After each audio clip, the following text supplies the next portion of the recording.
I always thought Jimmy was smart. I didn't know he was this smart.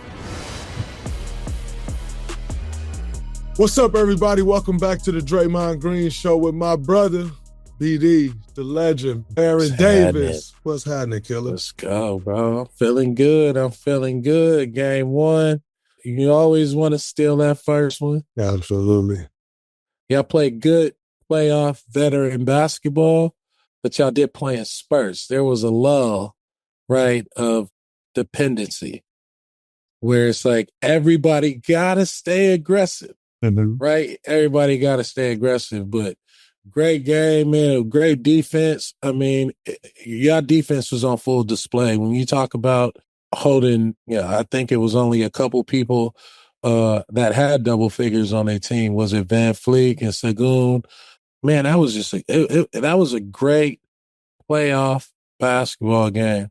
I just want to see more aggression on the offensive end, especially from you. For sure. Especially from you, because like they throwing you the rock, and then it's like, all right, Jimmy Butler, Steph, and then it'll wind up in pod hands. You know what I mean? Mm-hmm.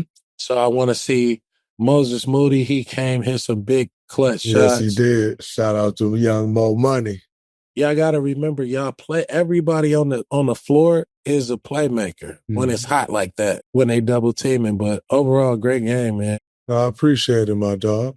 By the way, how you feeling after game one? I feel great, man. After the playoffs, you're doing everything recovery. I was doing recovery stuff and watching film till 3:30 in the morning. Yeah. And so I feel incredible.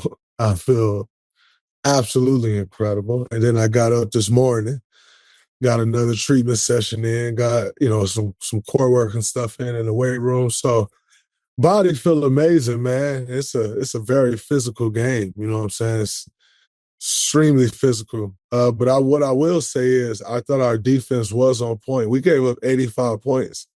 That's crazy. That's with 14 turnovers, I think. 14 turnovers and 22 offensive rebounds. And we gave up 85 points, So yeah, you got to feel really great about the defense because this is a great offensive rebounding team. Like that is one of their specialties and stuff.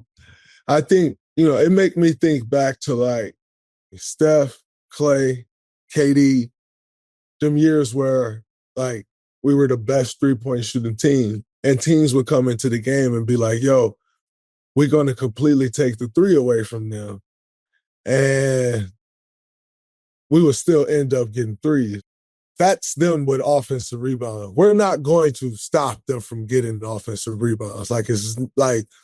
But what we do have to do is there were maybe 7 of them, 8 of them that we get our hands on and you got to have. You know what I'm saying? Those are the ones. So all of a sudden 22 ain't 22 and it's 14. That's a totally different situation. You know what I'm saying? So I think we can clean up, that stuff like that. Some of the turnovers we had, we can still clean up. But holding that team to 85 points, and I don't think we had a great offensive night, So holding that team to 85 points, I think was a big deal. I think that's something we can build up on in this series for sure. And a team that offensive rebound like that, I think a big counter to that is you get easy layups. So being able to fast break, get out, like you said, if you can track some of those rebounds, long rebounds, get out on the break, and the way your defense has been steadfast, it's going to result in, that's how you get the lead, right? That's how you get to 20. And I think when they start cutting away was offensive rebounds, right? Offensive rebounds, a 3 attempt, offensive rebound, another 3 attempt.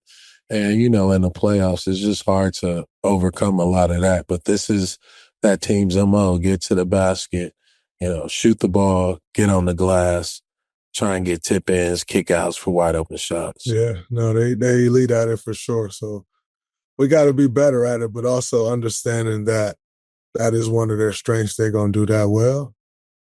Man. Taking other stuff away. You know what I'm saying? So that was a hell of a game, though, bro. That was a hell of a game. Yes, it was. It's going to be a fun series. Before we get into that, remember to subscribe to the Draymond Green Show with Baron Davis so you don't miss any episodes.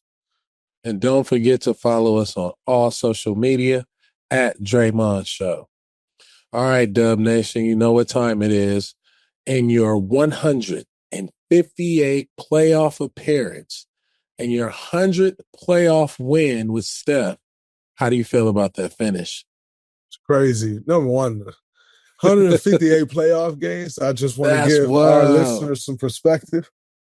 At 164, that will be officially 2 more seasons of NBA basketball that I've played in playoff games. So I'm going to clap it up myself for that one. I got to give you that. Longevity, That's baby. Crazy. Longevity. I think I've missed, if I'm not mistaken, I think I've missed one playoff game, and that was game 5 of the NBA Finals in 2016. So I'm proud of that. You talk 100 wins, 100 wins with Steph. Like, man, that just says so much. And, you know, I'm never going to leave this man out, but I think 99 of them is probably with Clay as well. You know, so it's insane, man, to win that amount of games together, have that type of longevity. But the finish to that game was crazy, man. You know, obviously we had a lead. They battled back. I think they cut it all the way to 2, if I'm not mistaken. And we just made plays down the stretch. Everybody made plays. I made plays on the defensive end. Jimmy made a couple plays defensively. Jimmy made plays offensively. He came up with some big offensive rebounds. Moses hit 2 big shots that fade away to put us up 7. And then he hit the 3 in the corner. BP's drive, picking up that foul. He split the pair on the free throws, but that allowed us to get our defense set. Obviously, we saw what the chef got cooking. So it was a huge game down the stretch, man. Everybody who was in there made plays. GP when he was in there made plays. We closed that game out crazy. That was big time closing. Yeah, I love the fact you and Jimmy were in sync on defense. What is your assessment on your first real playoff Jimmy basketball game? You know, it's crazy because it feels like we've been playing playoff basketball for longer than one game, just because all these games been so meaningful. But what I will say is he had been saying, like, yo, I get just way more aggressive in the playoffs, and he does. The shots that he looks to take, that he's looking to get to, it's just a completely different person. You know, the focus level, the film watching, the study, and the preparation. I'm impressed with the whole thing. But, you know, it's good having him out there on the floor because on the court, offensively, we obviously are seeing his greatness, but defensively, we're able to play off of each other, you know, and we're able to switch matchups and different things. Like, he can guard anybody. Like, you know, he's strong as hell. So he can guard. Smart. He is smart defender. Oh, And now what I will say is I always thought Jimmy was smart. You know, I didn't know he was this smart. Yeah, he's highly intelligent. Anybody who get that many breakaway steals, right, deflections, things like that, block shots, he does a little bit of everything. He does, man. It's crazy. And it goes unrecognized. Facts. I didn't realize he was that smart. Yeah, he understands time, space, and disruption. To the crazy degree. And I think that's where you and him, you know, are yin and yang for the Warriors defense. Talk about your favorite defensive play from game 1. I think my favorite defensive play was it was towards the end of the game. Like, we had I had a couple favorite ones. Meeting Sengun in the middle of the paint where he thought he was going to throw the body and, like, standing him up. That was a fun play, just because it's a battle with him, man. Like, yeah, he tough. He tough, man. He's got super size. Tough. He's mobile. He can handle the rock. Hitting the shot last night. Yeah. You know, he's a decent athlete. Like, he understands the game. You know what I'm saying? So he's a tough opponent. But in saying that, you know, I thought that one right there just kind of sent a message at that point in the game. That was fun. And then also, it's always fun watching Jimmy come around the guy that ain't looking to get those steals. And that one he got towards the end where I just outletted it to him for the dunk to kind of put the icing on the cake. That was that was a good one because it just kind of took away any hope that they had, to make any comeback at that point. So, like I said, it was the cherry on top. So that one I enjoyed. Yeah, Jimmy talked about he loves organized chaos. How do you all thrive in organized chaos? Offensively, we have always had this organized chaos because Steph creates organized chaos. Like, Steph does a lot of damage off the ball. But it's just not like 5 guys or 4 guys running around and like, all of a sudden he just pops open. You know what I'm saying? Like it's organized chaos. Like it's chaotic and it's all over the place. But I think what Steve did when he first got here was he put rules in place. You know what I'm saying? Like, if this happened, you do this. If that happened, you make this read. And so it's organized, but it's chaotic because it's not like, oh, he just gonna go that way every time. You know what I'm saying? Like, that's just not how our offense works. Like, you may go this way, you may go that way, you may go up, you may go down. Like, that's just the way our offense works. And so when he speaks of organized chaos, it's like it's chaotic. It's all over the place for sure. But there is more organization than the naked eye may see, but it's just not organized. Yeah. And so it's all interesting. reads. Yeah. It's read and react. It's like it's kind of similar to like if you remember in football when the West Coast offense got, was really big with Rich Rod. Popular. Yeah. It was like, oh, if they do this, you run this route. If they do that, you run that route. Right. It's kind of more of that. And so, and then defensively, it's always been organized chaos because I'll take chances. I'll improvise, I'll do. And now you got 2 guys that'll do that, with myself and Jimmy. But the thing is we don't just take risky chances. You know what I'm saying? We take like control, risk, chances. And so, opportunities. Yeah, for sure. Opportunistic chances. Absolutely. So that's what Jimmy was getting at it. And I agree. I love organized chaos as well. Yeah, organized chaos on offense is so unpredictable. You keep the defense off balance. And I think that is the beauty to Steph Curry, right? Sure. That's the beauty to Steph Curry. Talk about your favorite three-pointer. I know you've seen them all. But which one in game 1 stands out the most? No, just in game 1. Just in this last game 1, because the running 30-footer was sick. That was crazy. And then the one he hit over Thompson was even crazier. And he hit Fred with the boom bat in transition. Oh, yeah, that was crazy too. But I'd say the one over Jalen Green, the degree of difficulty. I thought that was Thompson. That was Jalen Green? The one on the right wing where he was falling out of bounds was over That Jalen was Thompson. Green. No, that was Jalen Green. Oh, that was Jalen Green. Sure. Oh, okay. The one where he came in from the backcourt was over Thompson. But the one where he was falling out of bounds was over Jalen Green. I thought that was Thompson Garden. No, I don't know how he got that off. The thing is, it's not a problem. He actually worked on those shots.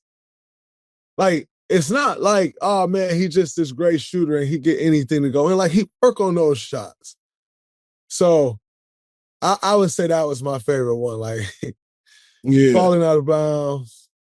That was crazy. But the one over Thompson was so timely and it was so deep. Yeah, it was needed. Yeah. It was needed. It was needed. It was timely. Yeah. Batman came out of nowhere. There was another moment in the game between you and Stackhouse. It looked like he was trying to calm you down.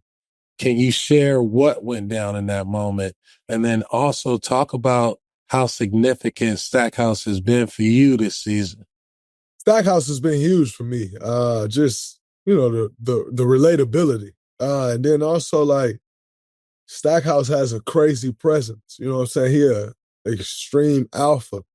Real alphas respect and appreciate other real alphas. Yep. He's helped me so much because in a sense, he was a lot like me.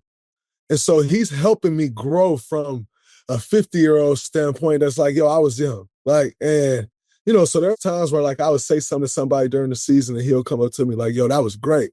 Now what you go do is you go build them up and you do that. And I'm like, so just helping me become a better leader, helping me see Stack was things great. even more from a defensive perspective and offensive perspective. Like Stack doesn't do much with our offense. He does a lot of defense, but he's a great offensive mind. Like I talk to him all the time. It's crazy because he'd be like, Dray, he was a great scorer. Yeah, he'd be like, Dray. He say, Dray, I love doing our defense. Like that shit. He's like, but I'm telling you, like, I'm elite on the offensive end too, Dray. And I have offensive conversations with him, and the way he see the game is crazy. Like, I think Stackhouse is going to be an incredible head coach in the NBA. Because he's going to have to respect the players, number one. They know he's played the game. Stackhouse, he remind me, Dre, I scored 17,000 points in this thing, man. Like, yeah, for sure. Stackhouse remind me of Jimmy Butler a lot. Offensively, a lot. Just can get to any spot. Stackhouse was difficult. Yeah, he's been huge. And if some of these people smart, they're going to be trying to hire him, but I hope they don't pull him away from us because he great for us, now. Man. He gone. He great for us. I hope they don't pull him away from us. You said Hampton. He out of there. I hope they don't pull him away from us. He out of there. We lost Mike Brown. That was a huge loss for our coaching staff, but we eventually figured out we got Kenny Atkinson. We lost Kenny, the man about to be coach of the year. And now Stackhouse is great, man. They can't pull another one away from us. God damn. It's over. Man, summertime different, man. Summertime different. Like they can't pull a Stack away from us. Golly, but if they smart, dude, he got it. They better scoop him up. He got it. He's a great basketball mind. You know what's crazy is like I've heard stories about Stackhouse as a player, and the way he command respect, it's interesting to watch. Like the stories you heard from him as a player, he's serious. And then you see like where he's serious as hell and where a player could get testy and you watch him back down. And it's so important for coaches to like understand when to go and when to back down and like let the player feel like a player. And he got that thing, man. He understand that thing to a T. It's been impressive to watch. I always talk about coaches, all about presence, being able to motivate the players to motivate themselves. Yeah, facts. And then be a stabilizer and an information source. So when they come to the sideline, you got something for them that's going to make them better or help them win the game. And when you got that knowledge, especially as an offensive weapon that he was, and to be able to go through and be on the Warriors as a defensive coach, I think the sky is the limit. But it's good to see more former players, especially from my era, getting opportunities like this. Even Bibby taking the head coach job at Sac State, getting back into the game. Because I feel our culture and our era is more relatable and have more respect for this era of basketball. Because we're not too far off. We could have been the vet or may have been a vet a while ago.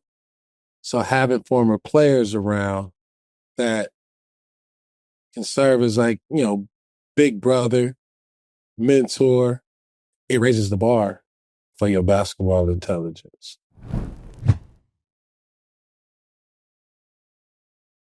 The NBA 82-game grind is done. Now the real fun begins. The NBA playoffs. Love them. They're here. Time for drama, clutch moments, Steph Curry, LeBron, jaw-dropping plays. I can't wait. If you're looking to make the playoffs even more exciting, DraftKings Sportsbook has you covered. They're the official sports betting partner of the NBA. Playing games all the way to the finals. Now's the time to back your favorite players and teams as they chase glory. So all season long, DraftKings has been the go-to spot for NBA player props. That doesn't stop now. If you want to make your playoff experience even more intense, try placing a bet on your favorite player's performance. Will they drop 30, 40? Who knows? Or more. It's your call. If you're ready to place your first bet, download the DraftKings Sportsbook app. Takes 90 seconds. Lock in your bets, and let's make the playoffs unforgettable. Here's something special for first-timers. DraftKings customers that are new, bet $5. That's it, $5. And get 200 in bonus bets instantly. Just make it a playoff run to remember with DraftKings. Download their Sportsbook app. Takes 90 seconds. The code's Colin, C-O-L-I-N. That is code Colin. New customers get $200 in bonus bets, betting just $5. Only on DraftKings, the crown is yours.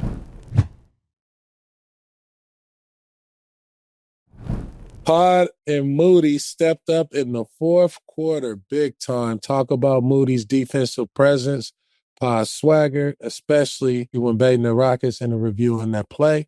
What do you see from the young fellas? Man, it was huge from him baiting into that play because he knew. He knew when he took off that our man wasn't there. And, so they were like, oh, it's challenging. I think I saw Royale Ivy hop up off the bench fast, like, yo, we challenged it, and they challenged it. And it was a key one because they lost that when Steph hit that three. They lost that timeout. They lost their challenge too. And when Steph hit that three, that call could have went either way, so I thought that was huge. But Moses has been, he's taking that step defensively. Like, we keep saying like, yo, he's taking it. And it's good to see him, the way he's playing on the ball. It changes our defense. It's been huge. And then he obviously, what he's done, hitting the big shots in the fourth quarter was also huge. But his defense, man, his defense has been incredible. And that's why he's earned his spot. And then BP just does a lot of things, man. He takes charges. He come up with great rotations. He get rebounds. He hit big shots. It reminds me of Austin Reeves. It's funny they're with the same shoe company, but it's like that. Everybody see the white boy and they think they're just going to take advantage of him. And he always just find a way, man. It's super dope to watch. But both of them young fellas playing well, man. And one thing I will say is I think this series is going to turn in Jonathan Kuminga's favor, and it's going to be good to see him play well as well. But we need them young guys to play well in this series is big for sure. Yeah, hearing Jonathan Kuminga name or watching the game, I'd love to see a Jonathan Kuminga sighting because I have this feeling that he's ready to break out and be the difference maker in this series. Talk about what's the work you have to do over the next couple days in order to get ready for game 2, and what do you need to improve on from game 1 to game 2? I think just improving on, some of the turnovers we can cut out, some of the rebounds we can take away. I think our defensively, we can help each other a little better. But getting ready for game 2, man, it's a lot more mental work than physical work these days. Tomorrow I'll get on the court, get shots up, get moving. But doing the mental work, man, is huge in these playoff series. So I think that's the biggest thing for us. Take a day away, having those 2 days in between. Tomorrow we'll have great film session. That'll be good for us. Let's go. Let's move around the league a little bit before we get out of here. 8 game ones over the weekend. Start with one of the biggest upsets. I think everybody was expecting the Lakers to roll in, and game 1 at home, Luka's first playoff game, had a huge game. Rode the Timberwolves, and it was the exact opposite. The Timberwolves rode the Lakers. They pretty much dominated the game the whole game. I thought this would be a good matchup for the Lakers and Timberwolves. The Timberwolves match up with them well from a defensive perspective. And so I thought it'd be a good matchup, and it's going to show to be that. You got game 2 coming up. I don't foresee the Lakers dropping the first 2 at home. So that'll be interesting to watch, but I thought it was some good games. Julius 16, 5 and 5. Jaden McDaniels got off 25, 9 and 2, 50% from 3. Ant-Man had 22, 9 and 8. Luka had 37, but no one else scored over 20 points. Do you still have the Lakers winning that series in 5? I do. Maybe 6. I'll say the Lakers win in 6 now. That game was a bit disappointing watching on the Lakers side. No other player came with any playoff intensity. Usually the Lakers, they play defense. They pride themselves on defense. They've been playing better defensively as a team. Shout out to the T-Wolves. They were steamrolling them the whole game. I thought there was a lull in the game because they was beating the Lakers so bad that when they start letting the Lakers come back in the game, my whole thing with the T-Wolves is you never want to let your foot off the gas. And I saw that. I saw that in the T-Wolves. I saw they got complacent when they were up 30. They wind up winning by 22 and making some plays at the end. But my main concern is obviously Luka has 37 points, but those other guys were starting, oh, it's the playoffs. Let me get it. All you need to do is see a couple shots go in. And you don't want Austin Reeves to just be hitting casual threes and get into a playoff rhythm, right? Or any of the Lakers' other players that hadn't been playing well. So my thing is watching this series is I want to see how well the T-Wolves sustain that level. And if they come out game two with that intensity, that attention to detail, then it could be a different series. But I did see a drop off in their intensity, and I seen them let off the gas, and that concerns me. Well, that's an interesting one because I think I can understand, like, you definitely want to never want to take your foot off the gas pedal. What I will say is, in this league today, where it may differ a little bit from when you played, bro, having a 20-point lead these days, it's like having a 9-point lead back in the day. Because the amount of threes teams shoot and the speed of the game, like, you can cover 20 points like that. So that's what I will say that I've noticed with a big difference from when I first came into the league. And now it's just like comebacks in the league today. They're going to happen, no question, because it's just, it's different, man. Like, the speed of the game, like, people cover points so fast in this league today. So that's one thing I will say is a little different. It was more so the attitude, the intensity. They just kind of like, oh man, we in LA. Like, we cracking. Mm-hmm. And then it was like, oh, okay, we up 30. It was like, all right, let him shoot that. No, don't let him shoot that. Yeah. Don't let nobody get in rhythm. Because it's dangerous, right? It's very dangerous. It becomes a dangerous slope. Let's talk about the Knicks. My Knicks tape, fourth quarter, 21-0 run. Karl-Anthony Towns. Defense won this game for the Knicks. You picked the Pistons. Do you think the Pistons can bounce back? They had that game, man, and I had a great pick, man, and they unfortunately, it just didn't seem like they were ready for what the playoffs bring. It's their first playoff game, so you got to cut them a little slack. But what they will learn is in the playoffs, you cannot blow golden opportunities. And they blew a golden opportunity to go into a team that could struggle with confidence a bit, that they beat 3 times during the year, or that they won the season series against you, going to steal game one, and you like, yo, the bad boys back on the block. What that could do for a series is huge. And what I saw, I think they need to play Isaiah Stewart more. I also think they need to match Ausar Thompson's minutes with Jalen Brunson. When Ausar Thompson was on him, he was having a tough time. Other guys on him, they just don't have the size and athleticism to affect Jalen. They get to spots. And so I think they need to do that. That's a couple things adjustments that I think the Pistons need to make. But they let a golden opportunity to get away. And saying that, the goal is to go win one on the road.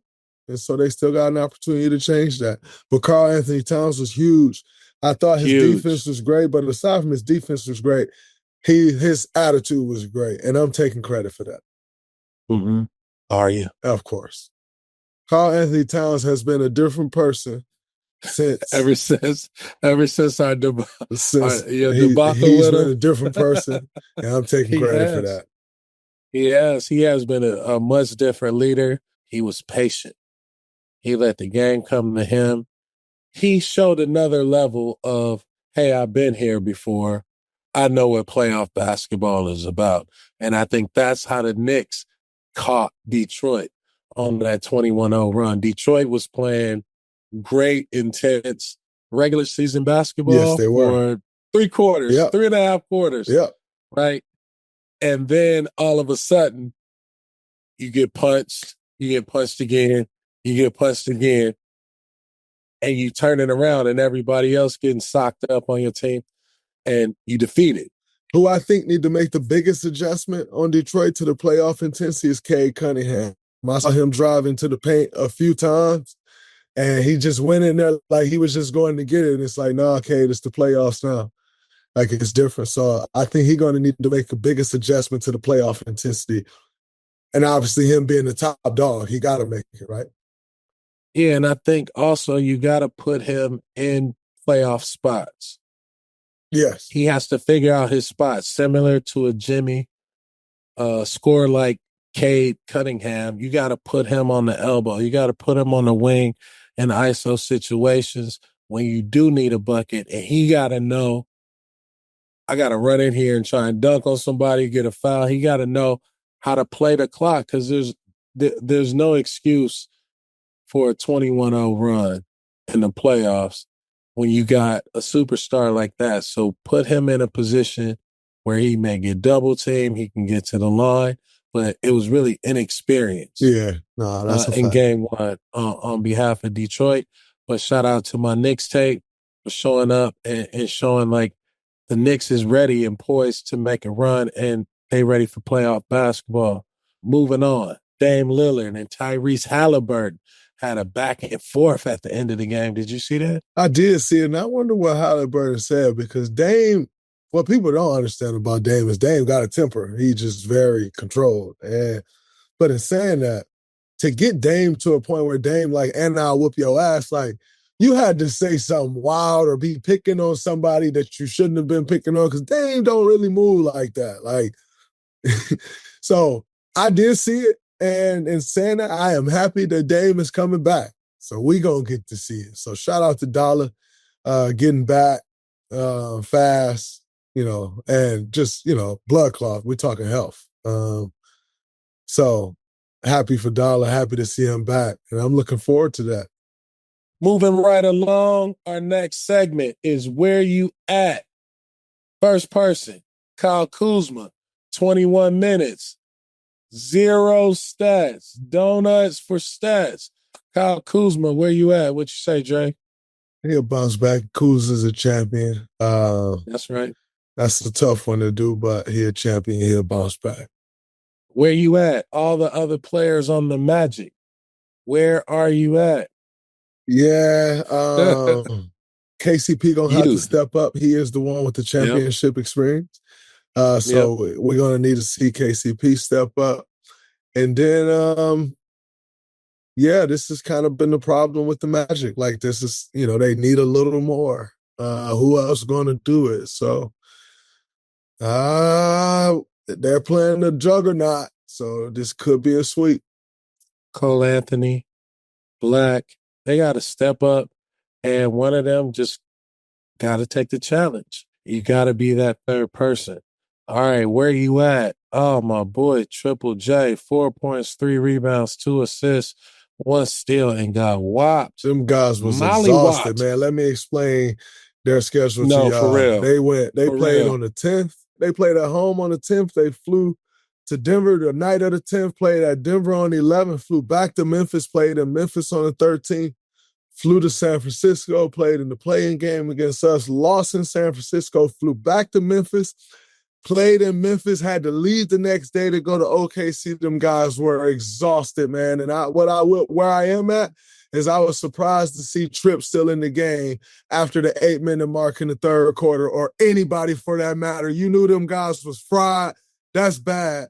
That's on the coach. That's on the training staff.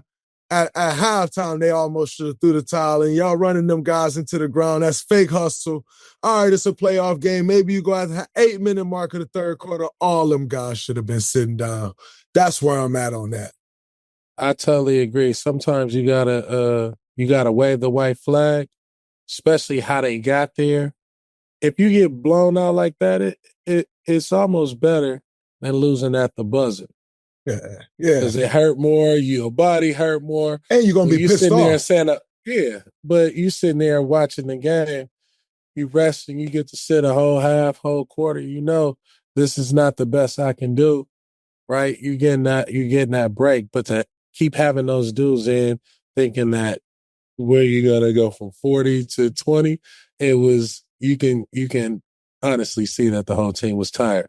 All right, where you at? Oh, UCLA, my boy Norman Powell, only with 12 points. We need Norm to step up, get more shots or more access to shots. What's your thought on that? My thought on that is Norm is the fourth option now. I don't know how many points shots people expect him to get. You got James, who's the system. You got Kawhi, who we know who he is, and Zubac is the third option. So I think contributing 12 as the fourth option ain't that bad. Can he do a little more? Possibly, but how many opportunities he gonna have with being the fourth option? I think they need to look for Norman Powell. Clippers do a great job of getting to the free throw line anyway. He's just another person who draws a mismatch, can get to the line. I think running some sets for him because he can catch fire and he can be that swing guy on the back end that can knock down the three and get to the bucket. But I think the Clippers need to figure out a way to get that 4, 5, 6, some type of flow with those other dudes because it's very systemized. James, then Kawhi, and then Zubac. So who you taking away from, though? Because somebody get taken away from somebody. No, I don't think Kawhi didn't have a great game though. B. He had 22 points and didn't have a great game. James 32, Zubac 21. That's what? I think the 75 Clippers, points between three guys. I think they defaulted. I think the Clippers hit the default button and they regressed to a lot of James, a lot of Kawhi, a lot of one-on-one. I felt that they were pressing. They were playing great. That ball needs to move a little bit more. I agree. I mean, the ball can definitely move that more. ball. They can move that ball and share. They can share a little bit of that sugar, right? With Kawhi making plays, James making plays, and then who is going to be really the third? Because Zubac is not going to be your third option in this series. If you can make Joker have to guard to take something away on the offensive end, then you probably want him to be the third. But that being the fourth option to me is better because I need more wing scoring. I need more pressure on Westbrook and Braun and Aaron Gordon. So having a Norman Powell activated takes nothing away from Zubac.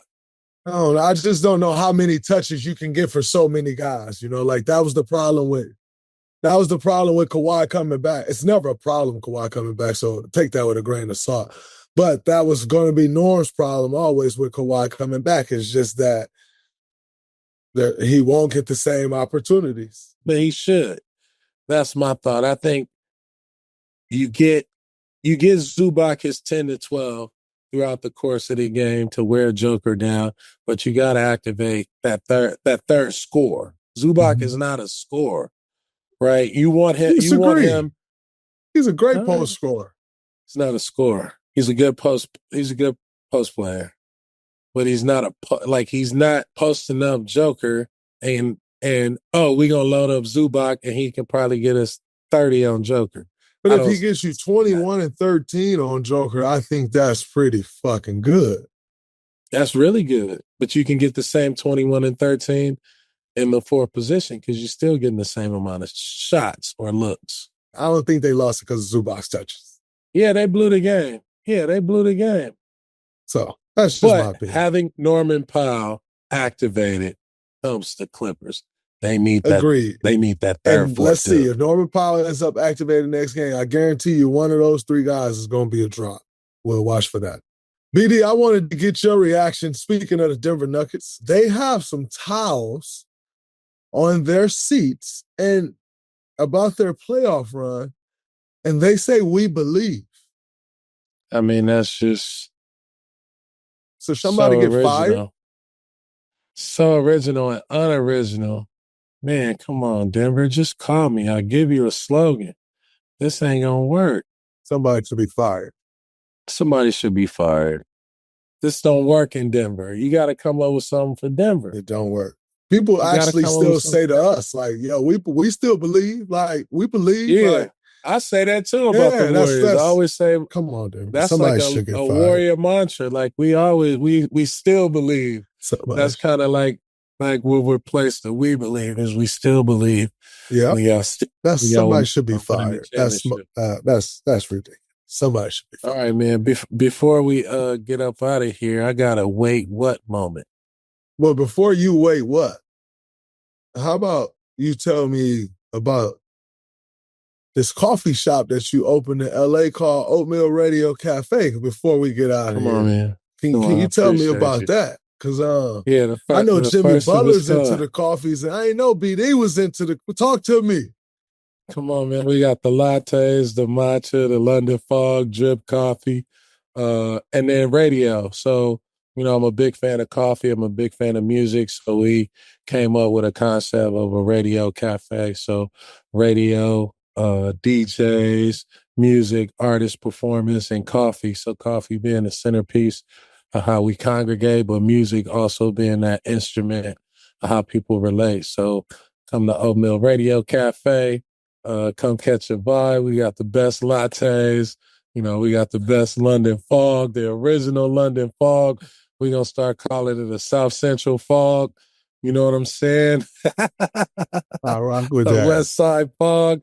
No, but it's cool. It's a lot of artists. We do artist showcase. DJs come through, and we enjoying coffee. We enjoying good drinks, good food, good people. Love it. I love it. I got to check Appreciate it it, out, man. No doubt. I got to And on check top it of out. that, Oatmeal Radio Cafe will be a platform for independent musicians. So you'll be able to go on the platform and see who perform and support their music, support artists as well. Steve Stout, we got to get we got to get Oatmeal Radio Cafe partnered with Independent Masters. We got to do that, Stout. That's my OG right there. Stout, you out there, you hear this.